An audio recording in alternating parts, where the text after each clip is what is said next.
Hi, everybody, and welcome to Pinstripe People, a podcast sponsored by FanDuel, presented by the Believe Sports Network. I'm Sal Maiorana, and my co-host there is Michael Lindsley. Mike, how are you doing this morning? Doing fine, Sal, coming off the All-Star game. I know you didn't get into it as much as I did. I think I went 7 innings or so, but Bellinger and Ben Rice, I texted you 3-0 Yankees because of the first early couple hits. 27 combined strikeouts in the game. It was a dud of an All-Star game. Bellinger gets MVP, even though Vargas homered late. The NL only had 3 hits, no Shohei, no Judge. All these pitchers were out because they're set up on the weekend to pitch, so they don't have to pitch at the All-Star game. But I do like the fact that they go. Verlander had a celebration. Schlittler, Mizorowski, all these guys were out. They didn't even pitch. No Paul Skeens, but it was the All-Star game nonetheless. Give me 30 seconds on this quick thing. The game was terrible, but I still think it's an awesome spectacle. There's so much about it when you watch, especially in the pregame, that is right about baseball. You know, we have the analytic stuff and the Manfred era and all these things that have taken the game down a little bit. But these guys go out on the field and they're in their natural uniforms, not these piss garbage City Connect uniforms and all these doily wearing Sunday uniforms. They're, God forbid, the uniforms, the Dodger white, the Oriole away gray, that classic black and orange with the Oriole on the top. You know how they wear their home white. All these, the Kansas City road uni is a great one. They're in their home and away. The Liberty Bell with the guys coming out, they're signing the lineup card like the Declaration of Independence. I thought the whole thing was just cool, and a lot of what makes baseball's All-Star game great is it's exactly like the actual game, how the game is played. You're not making anything artificial. It's the closest thing to the actual games during the regular season, and it's better than all the other All-Star games. However, this one was a dud. I do love the All-Star game. I do love the Derby. I always will. It's not as great as it used to be. A lot of these guys have the same agents, blah, blah, blah, but it was still a classic. Philly did an awesome job. The Derby was great the night before. I'm all in on it every year. I know you hate it, but I liked it, and a couple of Yankees had a couple key hits, and now we move Sal to the second half. All right, so you said a whole lot there about the All-Star game. Let me just give you a couple notes from me. When I was a kid, Mike, the All-Star game was great. I mean, in the 70s, when I grew up, it was American League versus National League. There was a rivalry. Yes. When I was growing up, the National League dominated, won every year for 10 or 11 in a row. But back then, the players truly cared about the game. They wanted to beat the other league. Since interleague play has come in 97 or whatever, I think it was 97, the All-Star game to me just lost luster right there because there was really no longer a rivalry. We're one Major League Baseball. That's, same as the NFL. That's what it is. So that took away from it. And then, Mike, let's face it, they didn't always wear their classic uniforms. There was a period there where they were making them wear these stupid pajama all-star outfits that were sponsored by Nike or whoever it was. Absolutely hated that. I am glad they went back to their own uniform, so that's good. But you just mentioned how many stars were out of this game. Back then, Mike, when I grew up, it didn't matter if you were injured. You tried to play in the All-Star game because it was a huge honor, first of all. Yeah. But as I said, those guys wanted to win that game. So now it's just Cam Schlittler. Right? I mean, we love him, and I'm glad he decided not to pitch in the game. Obviously, I'm glad. But who would have done that back then? There's no way. He could have pitched, and he just flat out didn't, which, I was happy, but I was also like, man, it's your first All-Star game. You could throw out an inning, but that's why I don't care about the game. It also provides me, because I'm a lunatic who watches just about every game, a nice breather from baseball. I don't have to think baseball for 4 days. So I just didn't really pay attention to it. I was at a function last night with my wife, and I was looking at my phone occasionally, got your text and saw that. So good for Bellinger and Rice, but yeah, it just doesn't do it for me. I'm more into the season and the games that actually matter. So that's my 2 cents on it.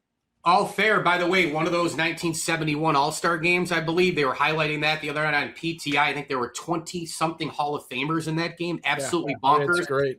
I did a video earlier this week on it. What you said is exactly right. The AL and NL, now they play each other all the time. These guys all share these super agents, so it takes away the luster of I want to beat the hell out of the NL and vice versa. We're done with it. It's all good. I went to an All-Star game in Cleveland. I don't need to go to another one, but I did love it then. I love the Derby. I love the All-Star game. Fine, I had it on volume down the whole time while I was doing my PT exercises. And I think I went to bed at 10 o'clock. So I'm good. I got a ton of sleep. I'm wired. Let's talk Yanks. All right. So look, they are on a nice little run. They won their last 4 games pre-All-Star game. It was huge. Getting that split in Tampa that last day was awesome. And then to do what they did against the Nationals, kind of stealing 3 games. Let's face it, they weren't exactly great in those 3 games. They pitched pretty well, but their offense still had plenty of issues. So they literally stole 3 of those games with late inning comebacks. So great. They've gotten themselves back into shouting distance. And it's funny, Mike, we've already seen this once before this year, right? The Rays got off to the great start. They pulled ahead of the Yankees there. And then the Yankees have already caught them once and went past them by 3.5 games. So now the Yankees have to find a way to do it again. And look, if they get their guys back in a reasonable amount of time, and that means, Judge before September, hopefully. Stanton, I don't even know. I've kind of even forgotten about Stanton. Max Fried, hopefully by the end of the month. If they get these guys back, then I like their chances a lot of catching the Rays and going ahead and winning the division title. I think they're still the better team when all their guys are healthy and if they can stay out of this incredible offensive abyss they went through for 3 weeks. What do you think? Yeah, I mean, I think the Yankees, believe it or not, are going to win the division. I have not gone away from that at all because I need to see the Rays be even better than they are to convince me that they're the clear-cut team in the AL, much like I need to see the same thing out of the Yankees. I think these are the 2 best teams in the American League for sure. I agree. The rest of the league is trash. Here's the big thing, Sal. As you wait for guys to get back who you could really use to beat good teams, we alluded to this on the last program. Dodgers, Pirates, Phillies, White Sox, Cubs, Cardinals, Braves. There's no rest in terms of really, good teams until you play the team that's always a laughingstock, the Padres. You've been waiting for the Blue Jays to go on a run. Baltimore looked a little bit better before the break. By the way, after the Padres, you get Toronto, but it's there. They always have issues. And you have Baltimore. Good. Yeah, so does Baltimore keep winning. Sal, that's like 25 to 30-ish games I mentioned.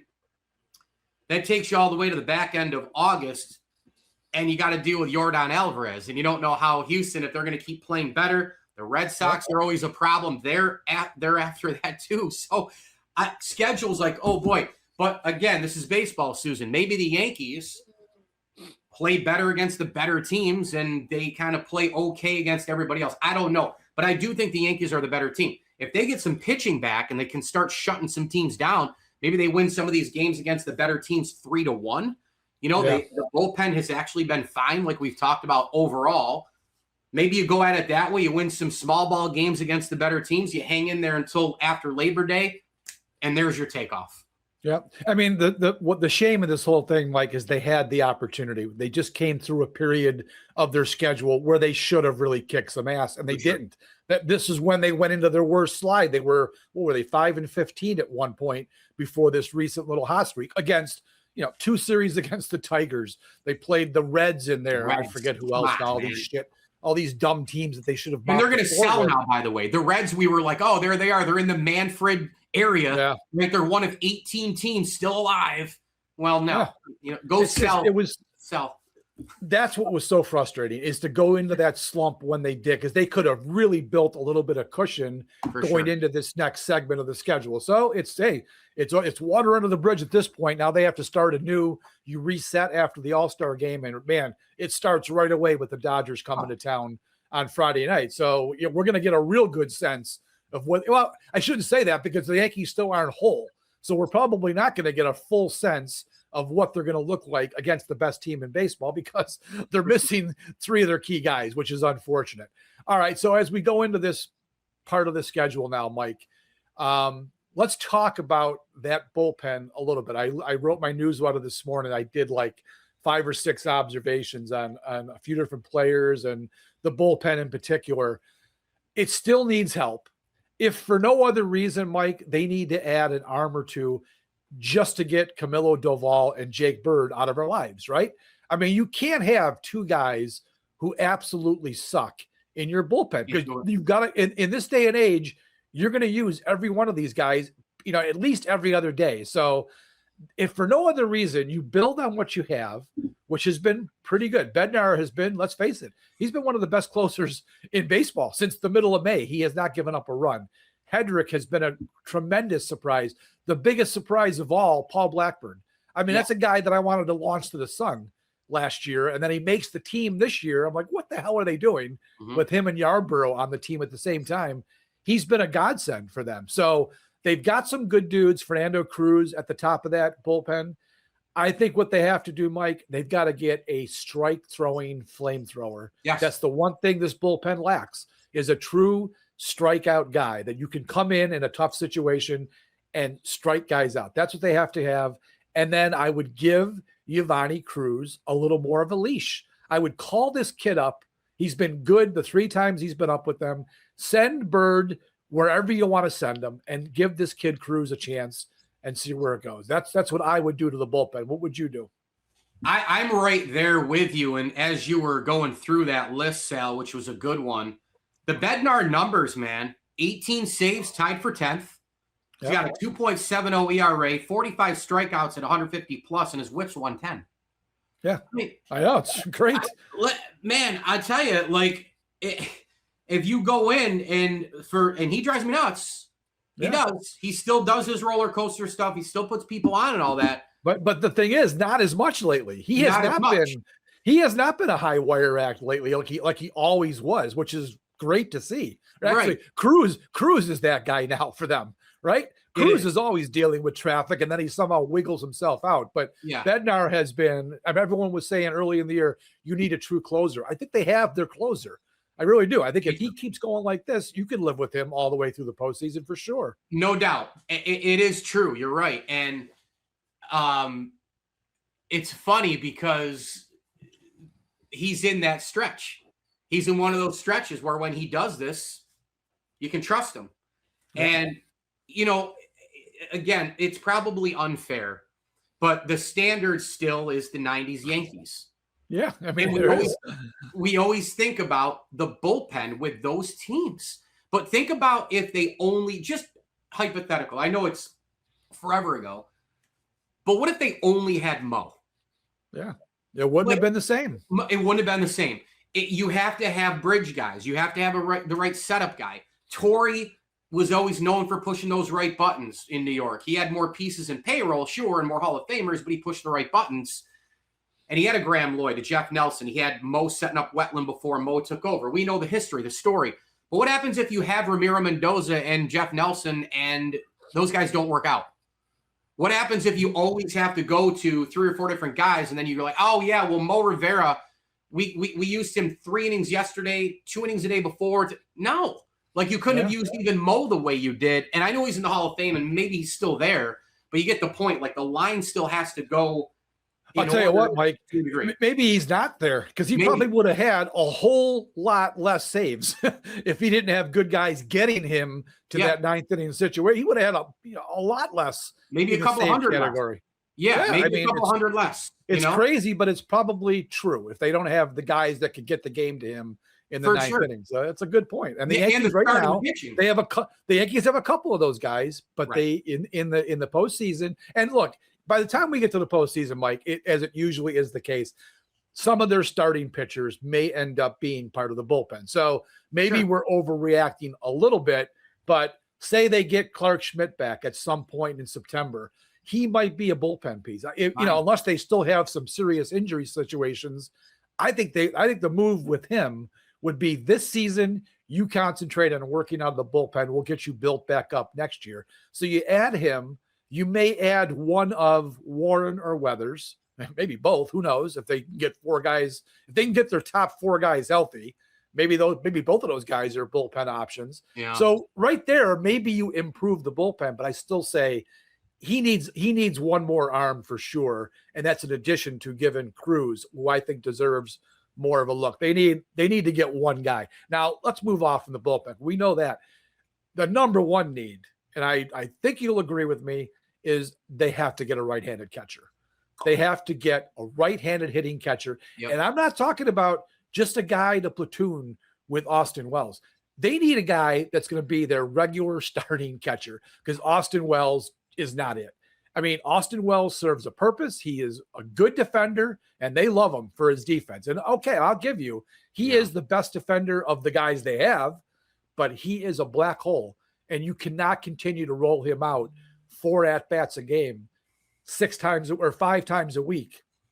Go get a catcher who can become your number one, and then Wells can be the backup. Would you agree with that? Without a doubt. And you're going to kill me. First quick thing here, right? 30 seconds before. Yes, first of all, I agree. But remember when I was talking about, have you even made the call to Kansas City with Bobby Witt? Right? But in an interesting creative way, could it be a Band-Aid that if you called them? Now, I know Salvi Perez, he's maybe not an everyday guy, but like he's one of their cornerstone faces of their team, right? And I'm sure because he's a borderline Hall of Famer because everybody is these days. But I mean, is that somebody you could take on? Now that's one situation. Could you take on that situation somewhere else? Have you looked at his batting numbers though, Mike? They're bad, but he's a shell of himself. He really is. I'm not even sure he's a good defender anymore at this point. Right. So okay, but again, he wouldn't be an everyday one. I get that, but that example I would use like elsewhere too, though. You know, can you go somewhere and get like the Rockies? They've got to be selling. Do you go? They're not selling good. They're not selling Goodman though. That's one of their. He might be a foundational player for them. He might. People have mentioned his name, and I'm like, oh yeah, that. I have seen that. Yes. I can't imagine that. I mean, the Rockies. What do they have to sell their fans? I mean, they go trading that guy. I mean, it's hard to find a catcher with a batting profile like him. If they did that, they should be excommunicated from Major League Baseball if they traded that guy. I'd be shocked if that happened. But hey, crazier things have happened. I know. Should have never expanded to there in the first place, my man. But let's be honest. Agree. Let's get tricky. Where's the Bob Watson, Gene Michael type thought here? Get a third team involved. God forbid. Get tricky. Maybe you can get him through another club. The other thing with the Yankees too, Sal, this still exists. And I want what you're saying at catcher. Everybody still asks for more from the Yankees. I know. Oh, it's true. Of course they do. This goes all the way back to the Verlander thing. It goes back to Thanksgiving shilling. It goes back to all that stuff. So they'll get, well, who would you want? Who do you want? And, the Weasel Cashman's on the phone. I'm sure, you want him, you want Spencer Jones, you want Lombard, you want him, you want him, you want. So I don't know, maybe there's a third club you could get involved to kind of go around the backside and back door to get a catcher. I'm not sure, but yes, you need that player for sure. And let's just be honest, you probably just need a couple of bats anyway in general. Now, we talked about the bullpen. I know we're off it, but I'm going to weave it back in a little bit here because the lineup is what it is and you're waiting for guys to get back. The bullpen piece to me may be even a little bit more important than the catcher one, believe it or not. I think they need both. I think they need the hitting. I think they need the right-handed catcher. Yeah, they need a few things, sure. But if you're going to win 3-1 games, it's a bullpen game. Like, look at last night, 27 strikeouts. I was already getting tweets from a guy who follows my stuff. He's like, oh, my gosh. I can believe it because that's the game. Like, go strike people out, high velocity, pitching ninja will tell you that. Go four-seamer upstairs, keep bringing in all these high horses and bang, bang, bang, bang, get them out and go win 3-1 against the Pirates and the Phillies and the White Sox and the Dodgers and all these teams that you have coming up. But, yes, you got to get hitting. The catcher position is brutal right now. Yep. Shortstop, look, they can't do it anymore. If you took Caballero and Volpe and put them together, you'd have a pretty good shortstop. I spelled out the numbers this morning in my newsletter. Believe it or not, Volpe has actually been good in the field by the metrics. Okay. And I know metrics are, say what you want about the metrics. We watch with our eyes and we see problems. The arm is not there. He does make some of the routine plays look way too hard. But by the metrics, he's actually a much better fielder than Caballero. But the other side of it, Caballero is a much better offensive player in every way, in particular runners in scoring position. He's hitting like 286, Caballero. He's a guy that can come through for them. If you put them together, you'd have a hell of a player. My point here is we're hoping George Lombard is going to be that player. And Mike, they need him. They need to get him up, and when he gets here, he needs to be good, man. I know it's a lot of pressure for a rookie if they call him up in August to step in and say, go be our shortstop. But he was the number 1 pick in 2023. They've been telling us he's major league ready to play the field, and the batting has to come. Well, the batting is starting to come, but it would solve so many problems if he comes up and is just good. He's just one of those guys you add at the right time. If that can happen, that would solve shortstop. Then you could just take Volpe, send him down, and Caballero becomes your utility man, which is what he should be in the first place. You still don't like Volpe at second. You don't want him anywhere near there because you don't think he can. Not this year because Jazz is fine. Yeah, Jazz drives us nuts. Oh, I didn't mean this year. I meant like if you send Volpe and then maybe next year. Okay. Next year, fine. I mean, if he's still with the organization, then that's exactly what he'd be. Well, I think it's going to happen anyways, Mike. Yeah. I think next year they're going to go. If Lombard doesn't come up this year or whatever, doesn't really contribute. Sure, he's going to go into next year as the front runner to win the shortstop job, and then Volpe will have to find a position. Yeah, so I think next year that's going to be this. If there is a next year, that'll be the situation. But right now, Volpe to me is a useless player if Lombard can come up and be good.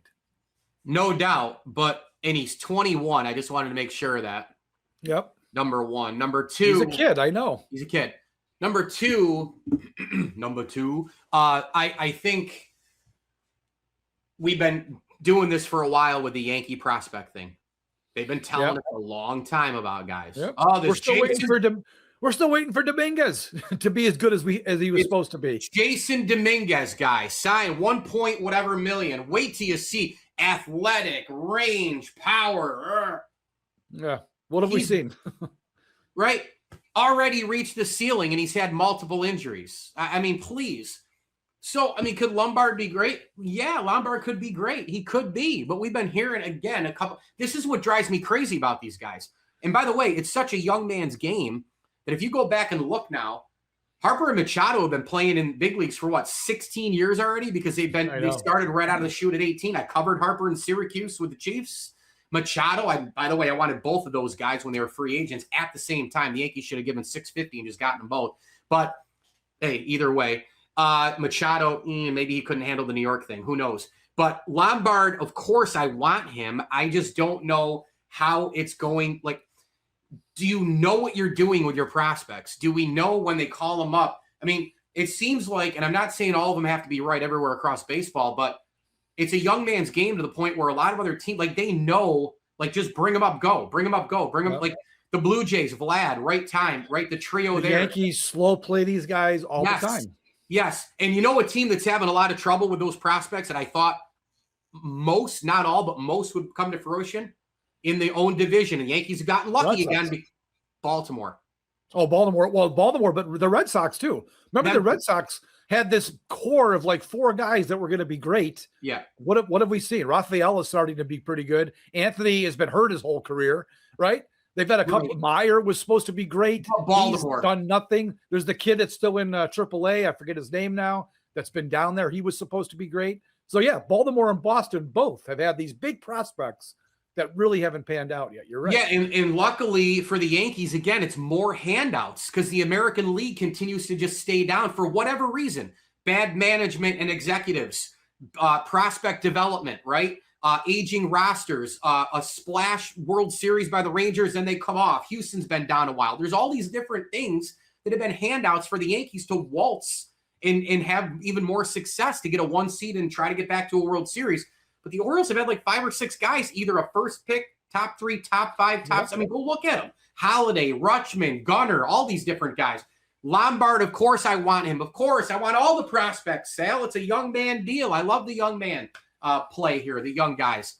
But again, they don't know what they're doing with him. So I don't know, like if he comes up, is it going to be for 2 games and back down, a roller coaster? I'm not really sure, but I love the way you're setting it up. Yeah, I mean, I need the catcher. I need the bullpen strikeout artist. And I need a jolt at short. And that's what they need now, but they need to get their dudes back, right? I'm really anxious because they allegedly did the re-imaging with Judge during the All-Star break. So Now we kind of wait on pins and needles because Cashman alluded to it, which makes me want to believe he knows a little bit more than he's letting on. He said last week, they're not expecting it to be clean. They're hoping for healing and improvement. But if that's the case, Mike, he's going to be out. He is not coming back until minimum September. And I think they were all hoping by mid-August they'd get him back. I don't know. We'll see. They desperately need him back. They need Fried to get back into this rotation. When that happens, then I'll really be dialed in on what this team is made of. Because when they get those guys back, if they take off, then I'm going to have some confidence they can actually do some damage. But until then, we wait, and they still got to look up at those damn Rays who are still ahead of them. I hate that team. Do you hate the Rays more than Boston? I hate the Rays, the Jays, and the Red Sox probably evenly. The Orioles have never really pissed me off. They don't bother me. They don't bother me either. Nope. But those three other teams I just have so much loathing for those three teams. And I hate those series when they play them. You dread them. Series. I dread them. I hate them because I want them to win so badly against those teams that they just piss me off the whole night, especially when they lose. So yeah, I hate those games. And unfortunately, those are the most games they played against. So we got to live through it a lot. A quick little thing on the Orioles though, too. Part of the reason why I don't despise them is like, when they're a threat, it's still kind of cool, and their fan base is actually pretty awesome. And that going back to the connection with the Red Wings. And there's still Ripken, who lives forever. And Camden is an amazing place. And my sister lives a half hour away from downtown. So, the harbor and all that's great. The rest of it's a dump. Like you go a block or two down, it's all brutal. But, there's something cool about the Orioles, like they just, their mascot's cool. Their fans are neat. Camden is just such a jewel. But yeah, the other AL East teams, man, holy smokes. I don't have the Blue Jay hatred as much as you do, but boy, for the Red Sox, we know they're number one, and the Rays, they've gotten more and more annoying as the years have gone through. Holy cow. Yeah, sure have. All right, Mike, we're going to wrap it up here. We're going to come back Friday with a special guest, so you guys can all look forward to that. I'm really looking forward to talking to our guest that day. Good friend of Mike's, good friend of mine. So until then, the Yankees get back to business. Friday night, the Dodgers are in town. Huge series to come out of the break. We'll get a good indication of where the Yankees are. Again, we wish they were fully healthy, but you know what, Mike? The Dodgers aren't fully healthy either. So, they're not minus Aaron Judge and Matt. Shohei's banged up. Shohei is banged up. He'll probably play, but yeah, they're down a little bit too. However, they have the luxury of having like a 14-game lead in their division, so they're not sweating too much about anything. All right, he is Mike Lindsley. I'm Sal Maiorana. We're going to wrap it up. Thank you for being here. Please like and subscribe the show. Check out the YouTube version if you're listening on the podcast, and if you're listening to the podcast, check out the YouTube show. We would appreciate it. Have a great day, and we'll be back Friday here on Pinstripe People.